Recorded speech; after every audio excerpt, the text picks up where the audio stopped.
Presidennya yang bersikeras, saya ingin demokrasi yang berdaulat, bermartabat, berdaulat.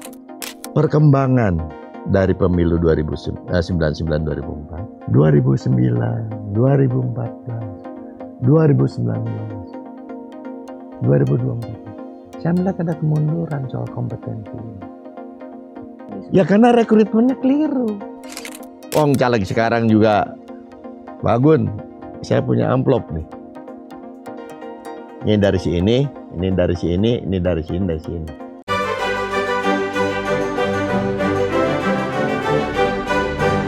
Kuncinya di partai politik. Kuncinya di partai politik. Dan pemerintah yang berkuasa. Kalau partai politiknya nggak mau berubah, karena banyak, di sini berubah, di sini enggak. Ini sistem presidensil. Bukan parlementer. Presidennya yang bersikeras, saya ingin demokrasi yang berdaulat, bermartabat, berdaulat. Oleh karena itu undang-undangnya harus seperti ini. Undang-undang pemilunya mesti seperti ini.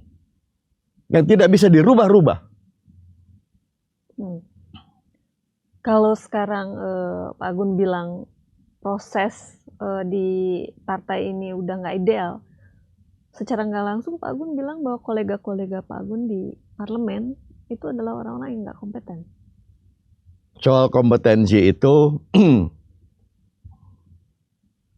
mengukurnya ya sederhana. Kompetensi tidak selalu identik di politik dengan semata-mata hanya dengan background pendidikan. Oke ya. Tapi kompetensi sebagai representatif wakil rakyat itu akan terbangun kepada nilai dasar filosofi bahwa saya mewakili rakyat. Jadi perhitungannya bukan perhitungan matematika. Pertumbuhan sekian digit pada angka-angka. Tapi lebih pada sentuhan logika-logika di balik angka itu. Dia akan bicara. Ya, pertumbuhan ekonomi kita tinggi seperti yang Bapak utarakan. Tapi mohon maaf Bapak Ibu, saya warga Jakarta. Coba lihat di Cilincing. Lihat di pantaran Kali Ciliwung. Gedung-gedung menjulang tinggi. Itu kompetensi seorang wakil rakyat. Jadi kalau hearing tuh ya seharusnya kayak gitu. Bukan kayak di perusahaan angka sekian, bukan. Di balik angka ada logika keadilan. Logika kebenaran. Itu representatif rakyat. Nah, sehingga perkembangan dari pemilu 2009, 2004, ya, 2009, 2014, 2019, 2024, saya melihat ada kemunduran soal kompetensi ini. Mundur terus ya? Ya karena rekrutmennya keliru. Dia seorang pengusaha. Dia seorang turunan keluarga. Duduk di parlemen. Apa juga dia bisa sentuhan-sentuhan keadilan. Kesulitan, penderitaan. Dia bisa bicara tentang ekonomi tumbuh. Teknologi, IT, jago, doktor, ya. Jadi diukurnya bukan di situ ya. Dia doktor, luar negeri lagi. Dokter banyak, dokter luar negeri lulus parlemen banyak. Anak muda lagi. Tapi apa dia memahami? Apa itu yang dimaksud dengan kompeten? Itu pertanyaan saya. Nah jadi gimana sekarang? Ya terjadi kemunduran luar biasa. Dalam pembahasan nampak sekali. Yang anomali saya contohkan lagi. Indonesia itu negara dari Sabang sampai Merauke. Penduduknya 270 juta. Bertempat tinggal dari Sabang sampai Merauke. Mereka butuh makan. Mereka butuh pekerjaan. Mereka butuh usaha. Dan untuk menggerakkan ekonomi seperti itu butuh uang. Itu sebagai alat transaksi. Nah kalau uang yang ngumpul di Jakarta semua, maka semuanya orang migran. Kenapa nggak uang itu disebar? Tapi udah kan Pak Agung lewat Sudah. desentralisasi? Sudah. Tapi belum cukup ya? Bukan belum cukup, salah. Soalnya Harusnya lebih banyak belanja dari ke Sabang sampai ke Merauke daripada belanja di pusat. Di pusat itu kan kerjanya kayak begini. Ngobrol, diskusi, membuat kebijakan, membuat regulasi. Daerah kan nggak bisa bikin regulasi. Karena ini negara kesatuan. Tidak ada stat dalam stat. Gitu kan? Nah, pendidikan, kesehatan, infrastruktur, kelas ini kan dari menteri semua. Menteri kan kerjanya. Nah, yang mengerjakan itu, urusan-urusan itu, beli buku, beli pupuk, nyiapin bibit, nyiapin dankar, nyiapin ambulan, nyiapin obat, nyiapin makanan. Kan nggak usah kementerian. Siapa? Ini daerah otonom. Pasal 18. Pemerintahan provinsi dan pemerintahan kabupaten. Nah, ini faktanya kan enggak. Sehingga organisasi di pusat, ini salahnya. Itu semakin lebih besar. Sekarang mau ditambah lagi jumlah kementerian. Nah, semakin salah. Emang ada yang salah? Salah. Nambah kementerian salah. Yang benar, gelontorkan dana dari Sabang sampai ke Merauke. Itu kan kementerian ditambah gara-gara partainya tambah banyak masuk pemerintahan. Ya itu yang salah, mau diikutin. Kalau saya nggak ikut lah. Ya, saya nggak ikutan. Lalu nolak ya? Nolak saya. Saya ketua Pansus Undang-Undang Kementerian Negara menolak menambah jumlah kementerian. Karena bertentangan dengan teori. Struktur follow function. Money follow function. Bukan follow politik gitu ya. Iya. Fungsinya apa? Dan sudah ada undang-undang kementerian yang sekarang mau direvisi. Ya kan? Undang-undang kementerian itu saya ketua Pansus. Jumlahnya 34, bukan 39. Maksimal 34. Kenapa? Karena DPR minta 25. Saya Pansus. Presidennya Pak SBY. Sekretaris negaranya Pak Hatta. Pak Hatta bilang, Pak Agun ya udah konsultasi presiden. Presiden minta supaya nggak goncang. Cukup 34 saja, maksimal. Makanya sampai hari ini 34. Harusnya semakin mengecil lagi. Karena semua urusan pekerjaan sudah dideliver ke daerah. Menteri itu kan kerjanya cuma rapat-rapat aja. Membuat kebijakan. Masa menteri juga bikin pupuk, ya kan? Iya. Bibit, apalagi obat, ambulan. Nah, coba kalau semua barang-barang yang sifatnya operasional itu dananya diserahkan dari Sabang sampai Merauke, ya, maka pertumbuhan itu akan berkolerasi dengan pemerataan dan kebutuhan masyarakat ya, lokal ya. Karena pemerintahan lokal itu akan menciptakan pengusaha-pengusaha baru di sekian provinsi dan segala. Dan ketika bisnis itu dilakukan di pemerintahan lokal, dijalankan, maka akan menyerap tenaga kerja. Sehingga pertumbuhan itu akan berkorelasi dengan pemerataan, akan berkorelasi dengan penyerapan tenaga kerja. Walaupun eksesnya dinasti lokal tambah makmur, tambah subur, nggak apa-apa. Ya memang harus begitu. Nggak apa-apa ada dinasti lokal. Ya harus banyak. Kan begini logikanya. Presiden sendirian. Wakil presiden sendiri. Menteri 34. Gubernur sekarang 38. Provinsi 512. Ada 7.000 lebih camat. Ada 77.000 lebih kepala desa. Kan begini strukturnya. Dan ini kan manusia. Butuh makan. Dan butuh pemerintahan. Nah, uangnya begini. Agun sering ngomong itu. Wah, udah 20 tahun ya ngomong gitu. Dengan Menteri Keuangan. Tapi ya nggak berubah-ubah. Kalau ngomong gini tuh ditegur nggak sih sama partai? Ya, ada mekanisme tersendiri lah. Nggak perlu saya utarakan. Yang jelas saya untuk Merah Putih, untuk konstitusi, untuk negara dan bangsa, saya hadir di parlemen.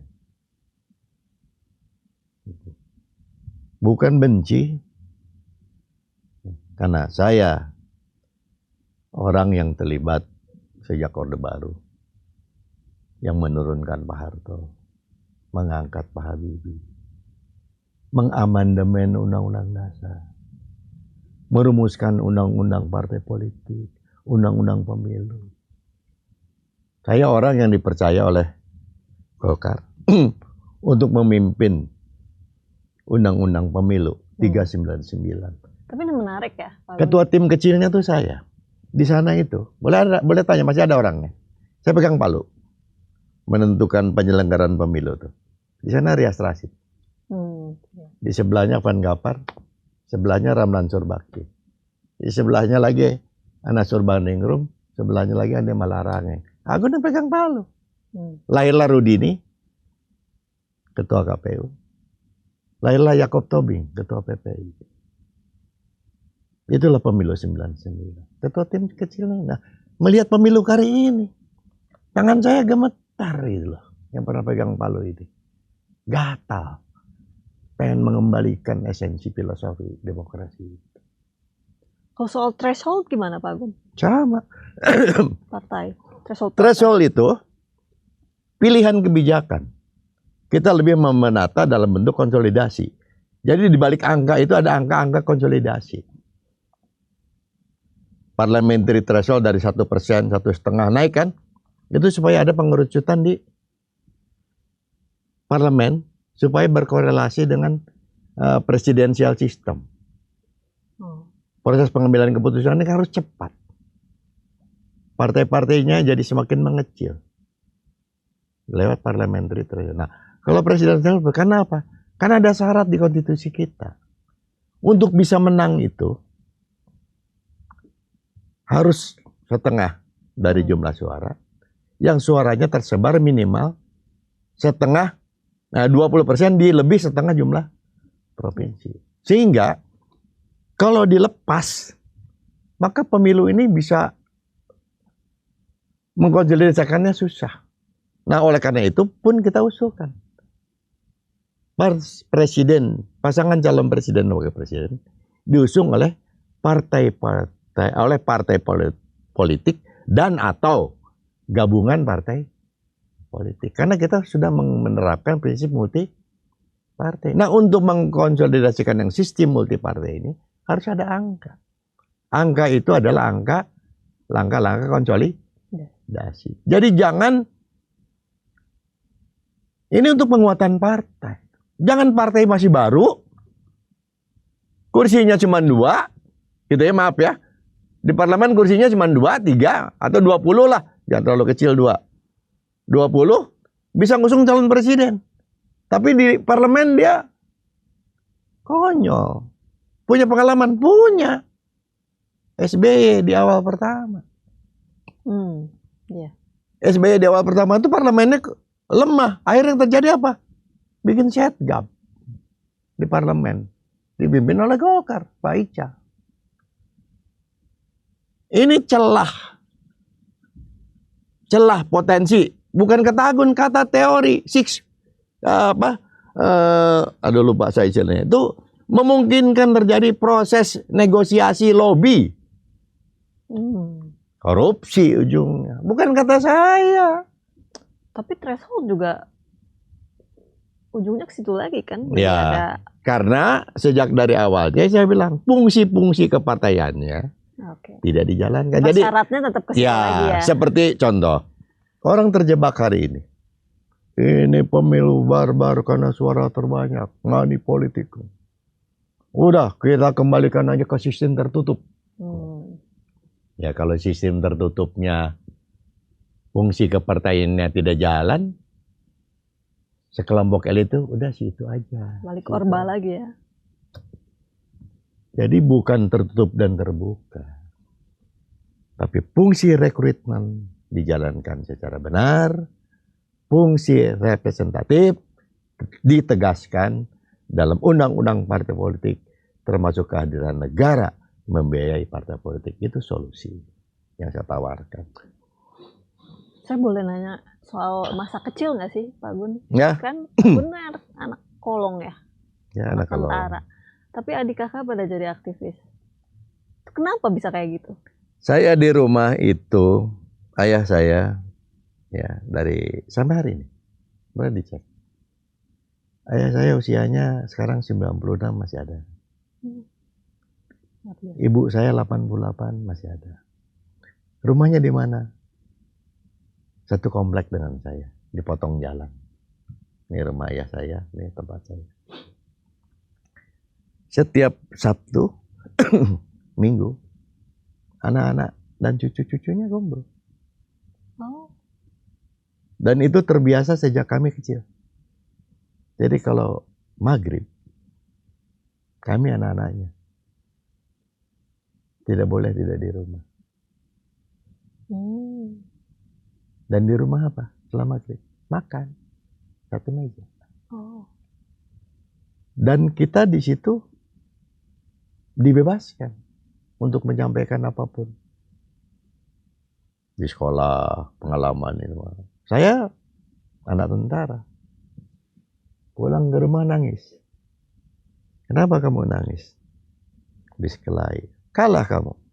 Iya. Pulang. Lawan. Harus menang kamu. Anaknya besar. Pakai kayu kalau perlu. Itu ya. Nggak boleh kalah anak bapak. Tapi kalau kamu benar, coba ceritakan. Wah kamu benar, pukul lagi dia. Nah, itu ya saya.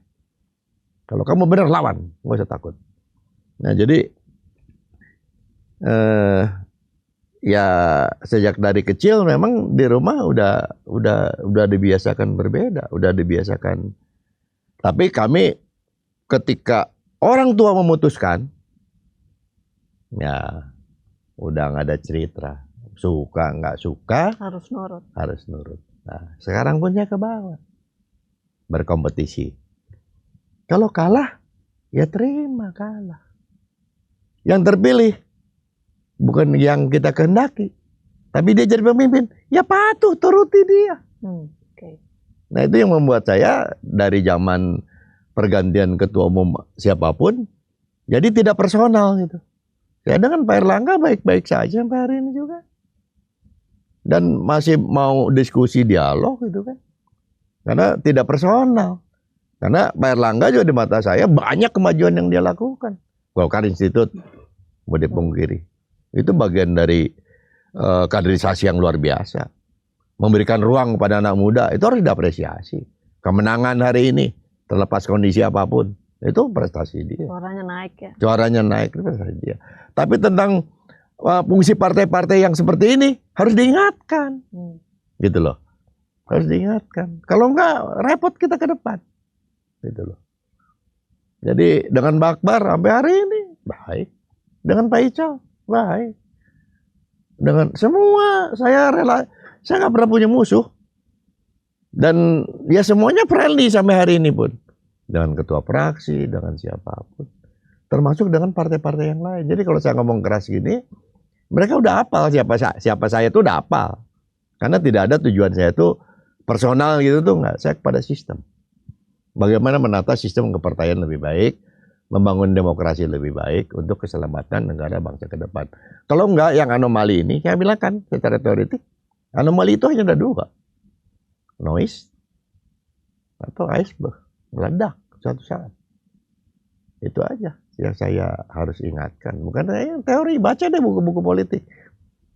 Teori jaga kekuasaan seperti itu. Kalau ngelihat Golkar itu kan, ya Golkar tuh namanya juga Sekber, terus Golkar namanya karya gitu. Kalau kita lihat esensinya kan teknokrasi. Betul. Tapi di sisi lain kan sekarang Golkar beberapa periode belakangan tuh sangat ya pengusaha besar, oligark gitu yang memimpin. Gimana Pak? Tegangannya gimana? Melihat itu harus lebih komprehensif, ya.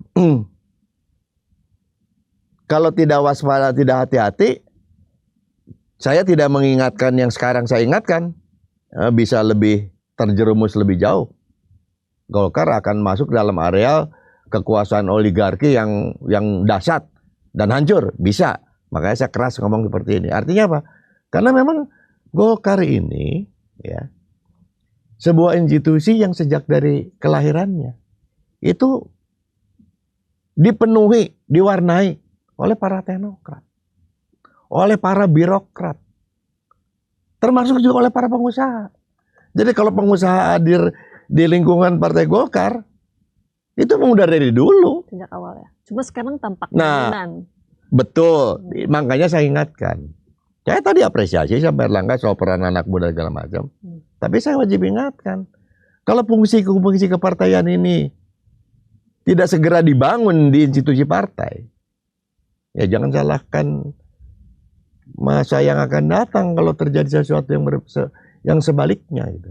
Nah, Golkar Institute sudah jadi, anak muda dikasih ruang, ini harus ditindaklanjuti. Ditindaklanjuti dengan apa? Lembaga edukasi dan kaderisasi dalam satu tangan.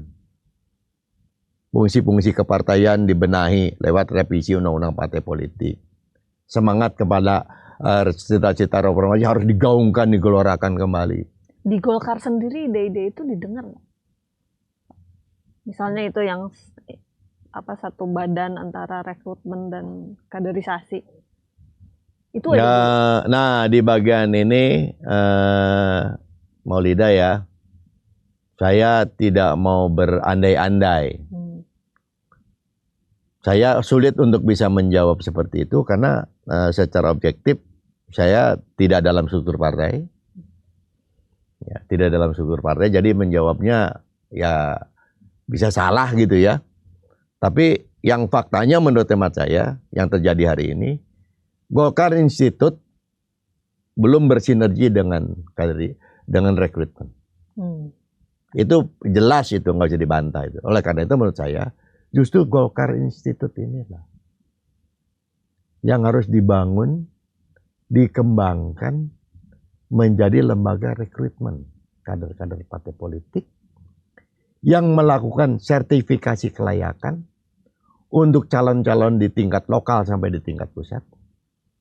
Ya, yang menciptakan kader-kader, mendorong dan motivasi kader agar kelak mendapatkan dukungan publik, di-engineer, dipersiapkan jadi ketua ini, berjenjang untuk tingkat lokal.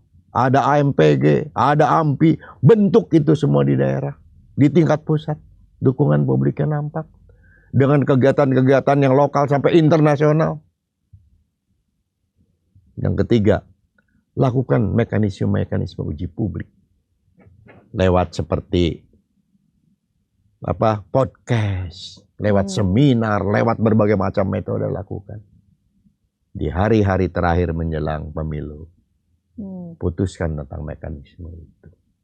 Kalau itu dilakukan, saya yakin partai itu the winner. Tapi Pak Agun optimistis bahwa sistem ini tetap akan menjaga suara Golkar. Saya kalau nggak optimis ngapain ngomong keras kayak gini? Saya ngomong keras kayak gini tuh karena saya punya optimisme. Optimisme itu bukan didiamkan, harus diperjuangkan, harus disuarakan, harus dilantangkan. Makanya saya optimis. By experience ya. Empirik. Karena kalau ditanyakan tadi perjalanan saya dari kecil kan, memang saya langsung jadi begini saja. Saya memulai dari bawah itu, saya sekolah bangunan di STM Negeri 1. Saya pernah jualan waktu SMP di Pasar Kebayoran Lama, es gitu kan. Gitu ya Pak? Oh iya, 2 termos tuh harganya setalen, untungnya setengah perak.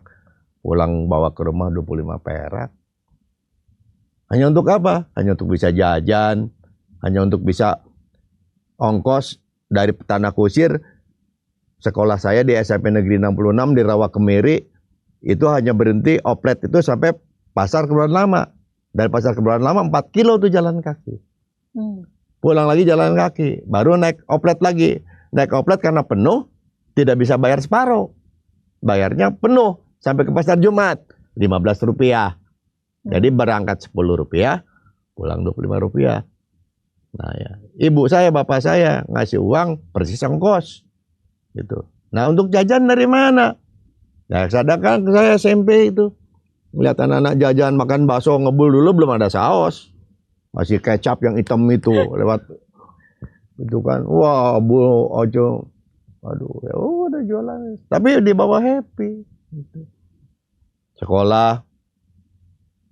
Sekolah aktif, saya ketua senat di STI Yalan, saya ketua senat di AKIP, saya sekjen Persatuan Mahasiswa Administrasi Indonesia, saya aktif di FKPPI sampai jadi wakil sekjen, sampai jadi ketua, saya aktif jadi sekretaris jenderal Ikatan Alumni, ketuanya Hendro Priyono, masih pangkatnya kolonel dia dan rem di Lampung. Saya jadi FKPI pada waktu masih sebelum Bambang Tri berkuasa, masih Asep Ruhimat Sujana. Sebelum keluarga Cendana masuk ke FKPPI.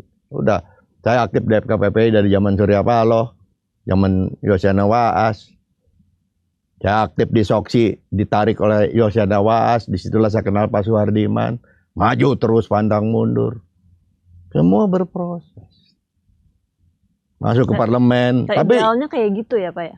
Tapi tidak bergeser dari ide awal, cita-cita kita jadi aktivis. Apa itu? Demokrasi. Hak asasi. Zaman Orde Baru, tanyalah aktivis senior saya yang lebih dulu, masih ada, Hariman Siregar. Apa yang dia perjuangkan? Soal malari segala macam. Kan kedaulatan. Kita ingin sebagai sebuah negara yang merdeka, yang bebas, yang ini tidak ditekan, tidak didikte. Itu hak. Nah semua dulu NKK, BKK juga nuntutnya kan kebebasan akademik. Kebebasan berbicara. Kebebasan berbicara segala macam. Nah sekarang kalau lihat yang sekarang orang bicara aja udah nggak didengar kok. Jadi bicara tapi nggak didengar ya? Ya iya. Ya kurang apa coba para rektor, para budayawan ini segala macam. Udah teriak semua. Jalan aja tuh. Ya saya berharap mudah-mudahan pemilu 2024 yang menghasilkan anggota parlemen, menghasilkan presiden dan wakil presiden. Allah memudahkan. Mengingatkan. Mudah-mudahan bangsa ini selamat menjadikan Indonesia yang betul-betul berdaulat seperti yang sering dipidatokan oleh Prabowo. Itu harapan saya itu aja. Jadi ke Pak Prabowo pun walaupun proses kemarin banyak dikritik gitu ya. Kita ya sudah harus kita terima. Itu yang saya bilang. Saya di keluarga seperti itu. Kamu tidak lagi bicara suka dan suka. Hidup itu ingat, anak-anakku. Hidup itu hanyalah perjalanan waktu. Senin. Siapa itu, Pak? Bapak saya. Senin. Besok Selasa. Kamu sekarang kecil. Nanti kamu besar. Sehari makan 3 kali. Karena mungkin makan sehari, kenyang, nggak boleh, berhenti. Jangan kenyang-kenyang, cukup aja. Nanti makan lagi. Setahun, 2 tahun, kelas 1, kelas 2. Nanti kamu sekolah, kuliah, bekerja. Jalani. Jangan lupa sholat. Ya, hormat sama orang tua, nurut, patuh. Diingatkan kakak, turuti. Nah itu kalau maghrib. Saya ada sidang gitu. Ibu bapak saya itu. Ibu saya jarang bicara, tapi kalau dia yang paling membela anaknya kalau disalahin bapaknya. Ibu ya? saya. Betul. Bapaknya pasti keras kan? Saya sekeluarga semua bisa nyupir. Itu apa? Ibu saya. Kita mau mobil dinas nih, mobil dinas tentara. Kan pengen juga bisa nyetir. Mobil pribadi nggak ada yang ada mobil dinas. Hidupin, curi-curi, ketahuan, dia marahin sama bapak. Kamu segala macam begini. Sudah kata dia. Nah, ketika bapaknya nggak ada atau tidur, kita kan nyuri-nyuri nih, kunci, pengen jalan gitu kan. Ketahuan sama ibu, dimarahin enggak. Udah nak, nih kamu pakai, nanti mama yang ngomong. Itu ibu saya. Dimarah. Ibu saya balik marah dia. Nurut ibu bapak saya. Dua-duanya masih hidup. Boleh ditanyakan. Jadi anak-anaknya semua nggak ada yang bisa nyetir pakai belajar. Nggak. Semuanya karena supporting dari orang tua, ibu terutama. Itu pakai mobil dinas bapakmu. Akhirnya pada pintar nyetir. Saking pintar nyetirnya saya, karena dikasih ongkos terbatas, saya ngompreng. Wah. Ya. Barandama, Gang Kembang, Tanah Kusir, Semea, Pondok Pinang, Pasar Jumat, Pasar Gintung, IAIN, Ciputat, Pasar Ciputat. Kadang-kadang kalau dapat borongan sampai ke Parung. Dapat borongan lagi sampai ke Bogor. Dapat lagi tawaran, tarik jambu bol dari Cianjur. Ini orang. Itu SMA apa kuliah? STM. Oh, STM. Saya kebetulan STM-nya kuliahnya siang. Oh. Saya di STM Negeri 1 Budi Tomo tuh sekolahnya siang. 3 tahun saya sekolah siang. Anak kolong masuk STM, terus kuliahnya? Nah, kuliah pertama saya di STTN, Sekolah Tinggi Teknik di Cikini ya. Nah, rektornya Profesor Ruseno, ketua yayasannya Abdul Haris Nasution. Sampai tingkat 2 nggak tuntas, ayah saya nyerah, nggak kuat lagi biaya, karena biaya kuliah di situ tinggi, harus sudah beli meja, gambar, rotring, buku-buku segala macam. Jual pertama aja dengan jual tanah warisan 200 bata gitu kan, ayah saya. Adekmu masih banyak, nah saya udah keluar. Putar haluan, masuk sekolah kedinasan. Saya pikir keluar jadi hakim di Departemen Kehakiman, taunya keluar jadi sipir penjara. Ya, saya kerja di LP Tangerang 6 tahun, lulus dari hakim. Setelah itu karena saya dianggap lulusan terbaik, ditarik ke akademi jadi asisten dosen, asistennya Pak Bahrudin Broto, ahli penologi di Universitas Indonesia.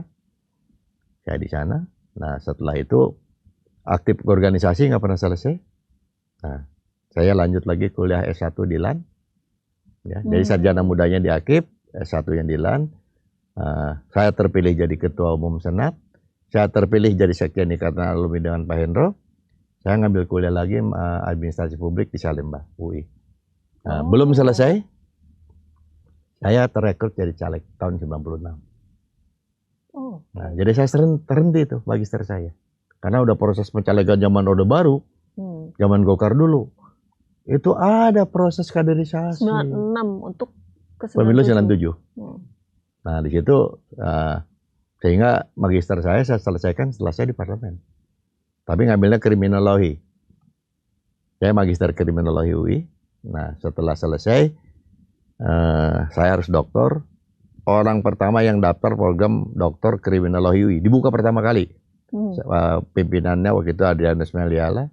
Ada juga Pak Roni Niti Baskara. Yang liftingan saya ada Vinita Susangti dan sebagainya. Nggak selesai. Kenapa? Karena DPR membuat pansus pansus Senturi. Ya, semua. Anggota pansus Senturi, waktu habis. Nah, daripada di DO, kata Adrianus, Pak Gun, mendingan mengundurkan diri. Saya mengundurkan diri. Politik jalan terus. Nah, di Golkar juga pernah mimpin 2 munas kan. Ya, dar-der-dor lah kira-kira rame gitu kan. Nah, kemudian saya selesaikan S3 saya kembali ke kampus pertama. Di STIA LAN, Jakarta, LAN. Di Pejompongan. Nah, sehingga doktor saya di sana ngambil judul tentang fungsi representasi dan rekrutmen Partai Golkar dalam mewujudkan good governance di era reformasi. Jadi saya bedah mulai dari zamannya Pak Harmoko sampai zamannya Pak Erlangga. Nah, alhamdulillah dalam menyusun disertasi itu Pak Erlangga memberikan support, memberikan dukungan, termasuk Pak Aceh, sehingga saya bisa menyelesaikan disertasi saya dengan baik. Termasuk ada Pak Akbar, Pak Theo, Pak Budi Jalbakri, Pak Agung, semua saya libatkan. Gitu. Jadi studinya kerja bersama Golkar sejak zaman Orde Baru, studinya tentang Golkar juga. Ya. Jadi karena Si Golkar itu ya? sederhana aja, hidup adalah perjalanan waktu, kita pasti berakhir. Di hari akhir kita pasti ditanya.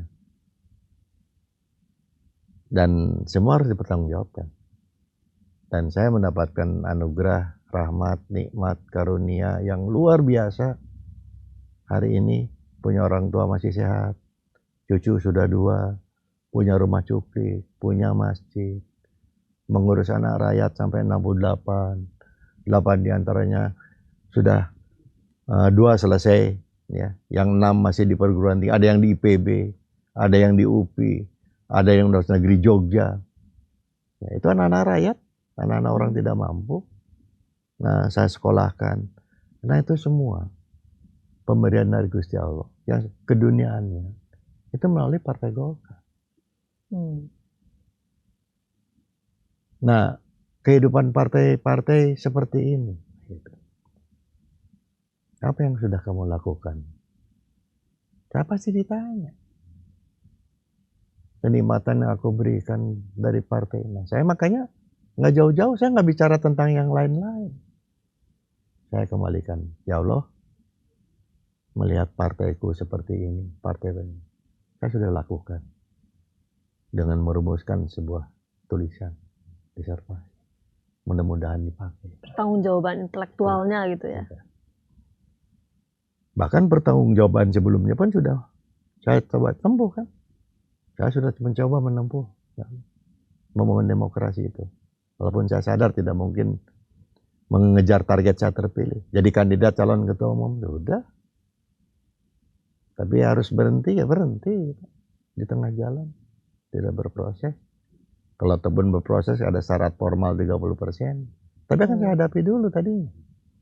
Tapi kan harus lebih. Nah jadi sudah saya lakukan semua. Hari ini terpilih saya bicara seperti ini. Ini bentuk pertanggungjawaban saya. Atas segala nikmat, rahmat, karunia yang diberikan Gusti Allah. Kalau suatu hari masih kritis dan sampai ada ancaman PAW pun nggak takut? Yang saya takutnya hanya Gusti Allah. Allah itu maha segala-galanya. Tidak akan ada kebaikan berburuk keburukan. Niat saya insya Allah untuk kebaikan.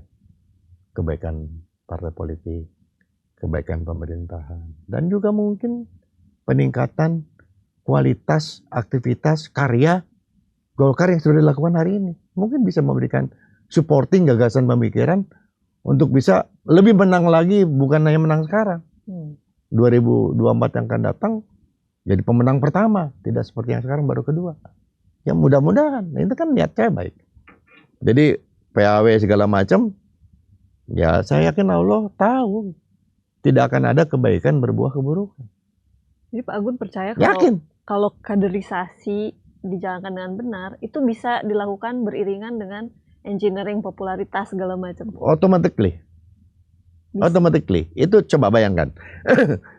Kalau fungsi rekrutmen, fungsi representatif dijalankan, lalu seperti apa yang dikatakan oleh Pipa Norris, sertifikasi kelayakan, kabupaten, provinsi, pusat, lakukan.